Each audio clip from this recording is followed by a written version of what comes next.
আজকে আপনাদের এমন একটা গাড়ি দেখাবো, হয়তো অনেকে এই গাড়িটা আর দেখেন নাই। মোটর সাইকেল দিয়ে যে ভ্যান গাড়ি বানানো হয়েছে, নতুন একটা গাড়ি, সেটা দেখাবো আপনাদের।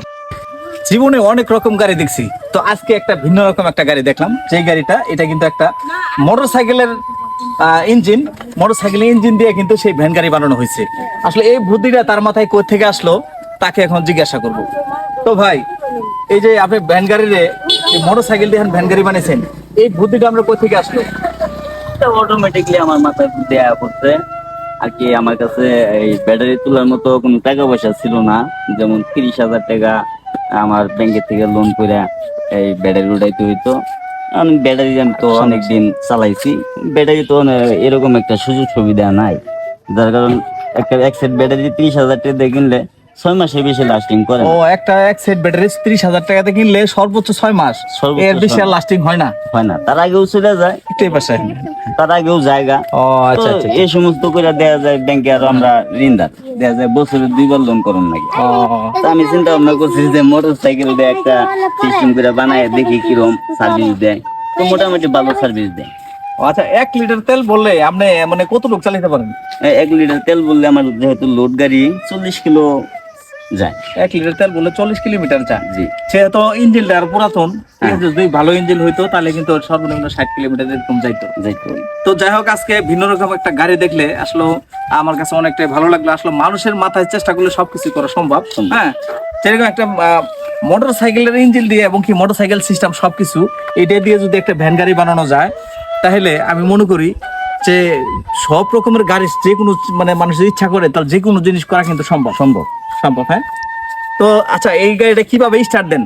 স্টার্ট দিয়ে একটু দেখান দেখি। এটা স্টার্ট সেলফের মাধ্যমে করা যায়, কিন্তু সেলফ আছে এটার মধ্যে? সেলফ আছে কিন্তু এটা এখন লাগাই নাই। ও আচ্ছা আচ্ছা ওটা আচ্ছা। সময়ের ব্যাপার তো। হ্যাঁ, হ্যাঁ, তো যার কারণে মনে হয় যে কিক আছে, ওই কিক দিয়ে আমি স্টার্ট করে চালাইতেছি। তো 2-1 মধ্যে হয়ে যাবো আর কি, সম্পূর্ণ ঠিক হয়। আচ্ছা, তাহলে কাজ করেন, তাহলে একটু স্টার্ট দিয়ে একটু জান দেখি কিরম করে, একটু স্টার্ট দেন।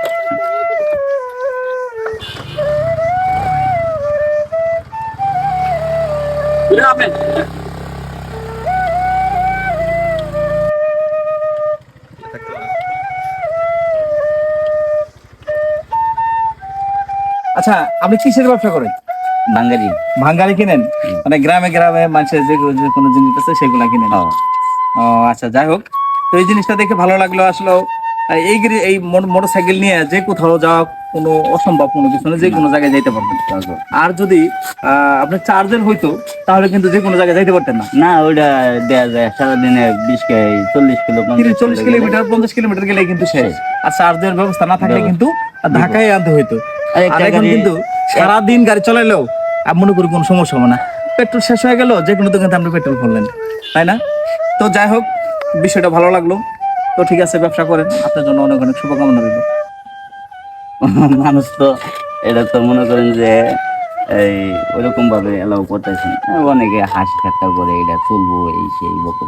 আমার কাছে খুব ভালো লাগছে। আসলে মানুষরা যে কোনো বিষয় নিয়ে কিন্তু মানুষ হাসি ঠাট্টা করে তামাশা করবো, এটা করে লাভ নাই। আপনি একটা ভালো কিছু করবেন, সেটা নিয়েও মানুষের হাসি ঠাট্টামি করবো, ঠিক আছে? আবার একটা খারাপ কিছু করবেন, সেটা নিয়েও কিন্তু মানুষ হাসি ঠাট্টামি করবো। তা কাজেই মানুষের কি বললো না বললো সেদিকে মানে কান দেওয়া যাবে না। তা আপনার যেটা ভালো, আপনার কাছে যেটা ভালো মনে হয় সেটা আপনি করবেন। আপনার ব্যবসা হালাল ব্যবসা করতেছেন, কে কি বললো সেটা দেখার বিষয়। তো ঠিক আছে ভাই, ভালো থাকবেন, ঠিক আছে?